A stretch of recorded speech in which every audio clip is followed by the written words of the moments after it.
Good day mga galamay! Welcome back sa another video!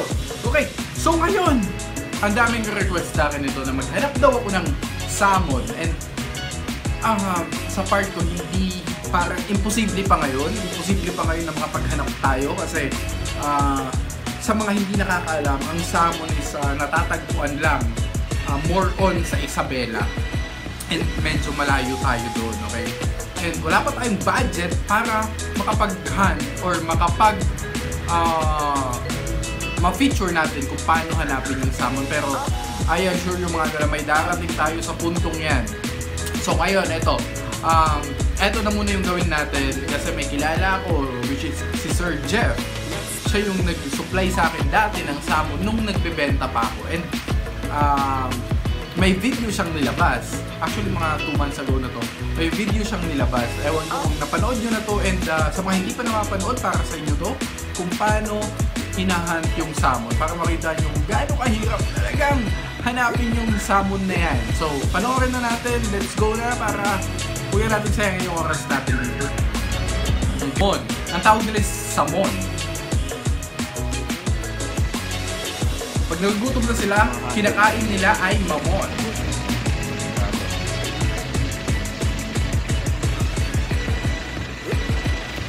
So yan, itong Sir Jeff kasi, parang siya na yung pinaka middleman. Siya na yung may mga tauhan siya na mga hunters. Diba? Mga hunters tawag doon.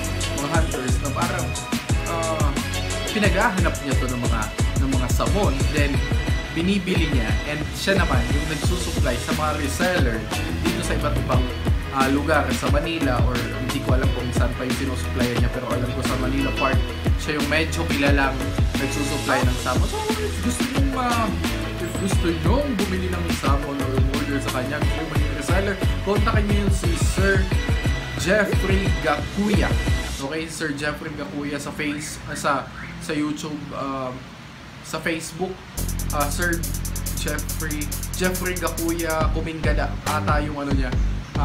Nasa link yung description, nilalagay ko sa link yung description niya para madali nyo siyang makontak. Okay, patuloy tayo sa video.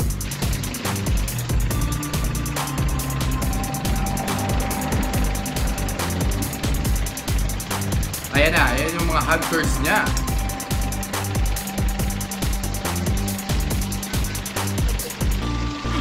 Sergio, parang ito na kami. Okay, sige, punta na kayo, kaya Sir.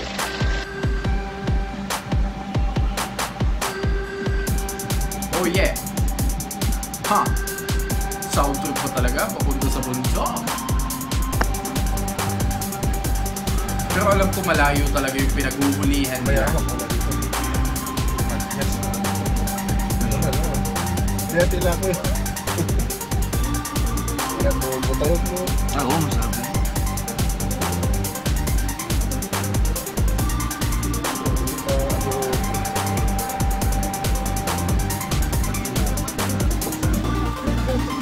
Nagkalam ba ito?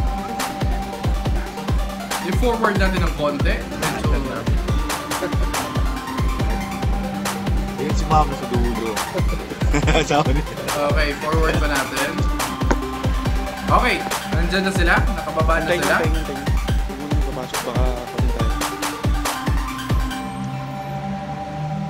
Nauuna yung sa setup nila or sa setup nila ng again. Nauuna yung mga hunters. Naghahanap muna before.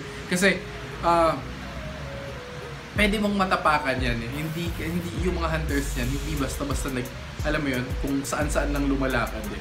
Parang may pattern yan eh. May pattern na silang ginagawa dyan.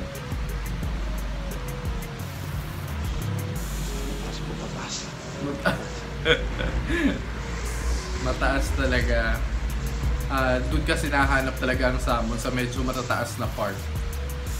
Kailangan nilang mag-hike ng ilang minuto or oras para makarating doon.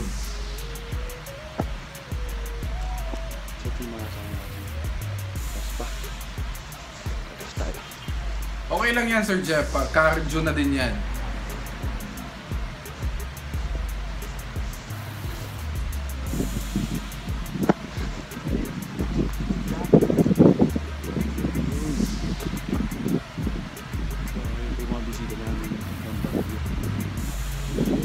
makakasama pala siya from Baguio, kaya sinama niya sa paghahanap ng samon. Okay, forward natin ng konti. Ayun na. Huwag na. Ayan na.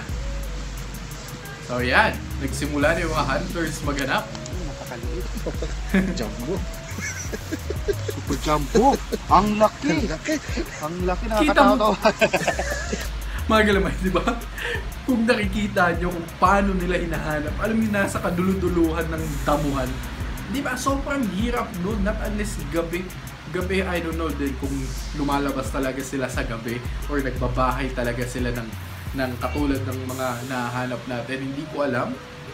Pero as much as sa nakikita ko ngayon, nasa ilalim talaga ng damuhan. Hindi, kaya mo na siya.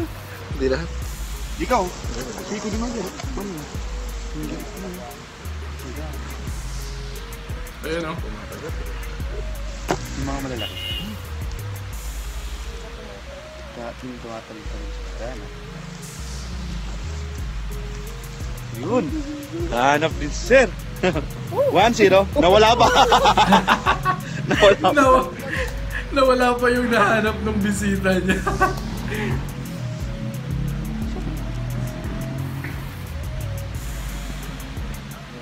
Ayun.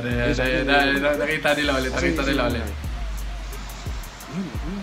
Ayun o, grabe, laki guys.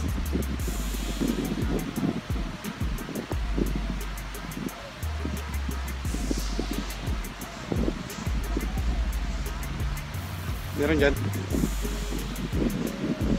Ayan.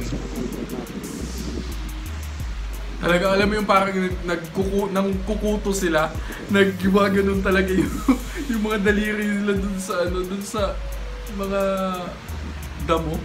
Oh?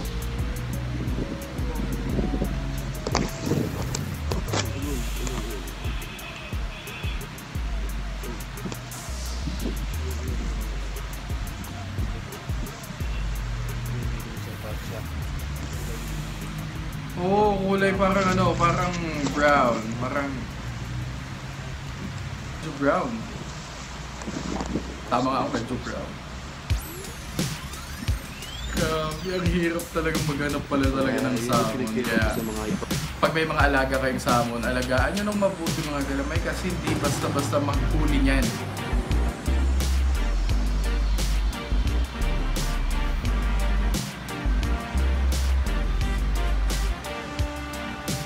Parang defense mechanism na din nila kasi pag sa taas nga naman talaga, madali silang mahanap ng mga tulad yan, mga ibon, diba? Ng mga ahas, pwede silang kainin kagad if ever masyado silang exposed. Not unlike kung nasa ilalim sila or nasa tagong-tago, hindi sila basta-basta nakahanap ng mga prey nila.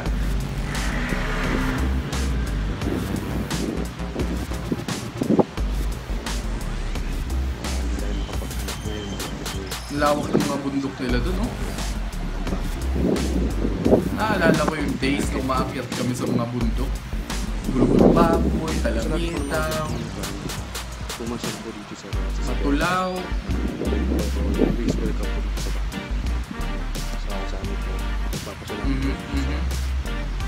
Dito sana kami para maharanasan mo Oy, Sir Jeff, pag pumunta ako, sagot mo ako dyan. Next time. Ipapangako ko sa inyo mga galamay na pupunta tayo dyan. Makakapaghanap tayo ng masamon in the future. So ngayon, eto na muna gagawin natin. Pare-react lang muna tayo kasi wala pa tayong budget papunta doon.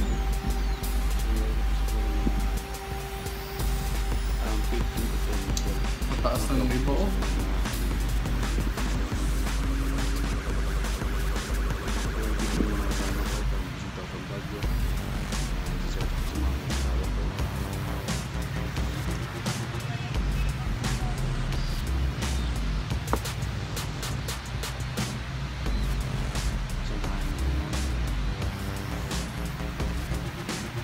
Napakalawak ng bundok. Okay, so ano natin, i-forward natin ng konti.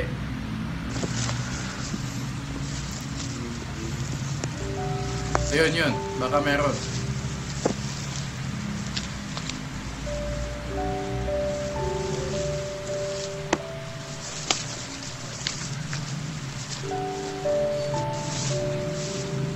Hi guys. Hindi pa marunong si Sir Jeff kumuha na ano yun, ng video eh. Hours. Nagala. So, tatay ka muna kami. Okay yan. Cardio yan. Healthy living.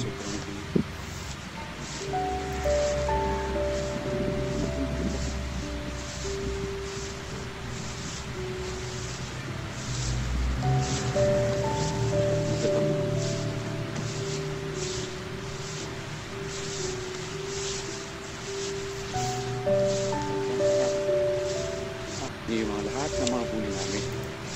So yun, ipapakita na nila yung ano, ipapakita na yung mga gagambang na huli nila. Okay, ito mga galamay, yung sa mga naglalaban, kasi alam nyo naman na may ganyang klaseng labanan, yung pinupusan yung gagamba. Ako never pa pumunta doon sa ganung klaseng sugal kasi medyo hindi ako kampante, pero gusto kong manood para wala lang ako masyadong alam kung saan, and parang medyo illegal kasi yun.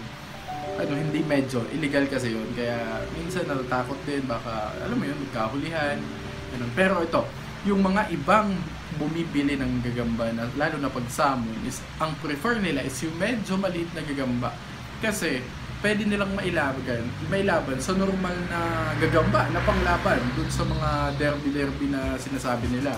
Kasi pag malaking salmon, sobrang hindi sila nilalabanan kasi sobrang advantage nga naman talaga ng malalaking salmon. Halos walang lumalaban dun kasi malaki, makunat, tapos compared sa mga panglabang gagamba lang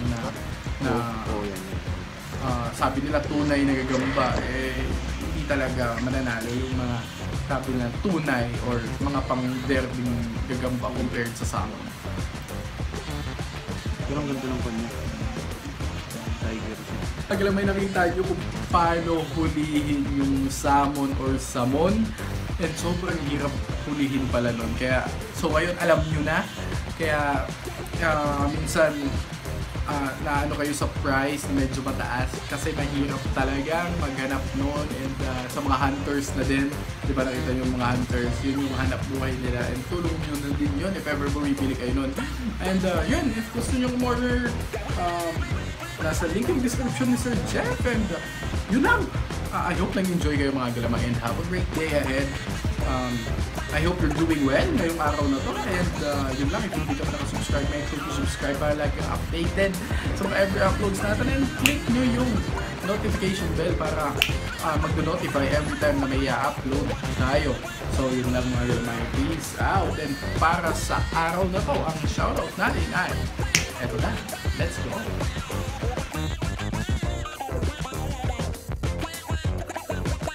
For today's shoutout, yes, alam ko naman, hindi ko kayo makakalimutan.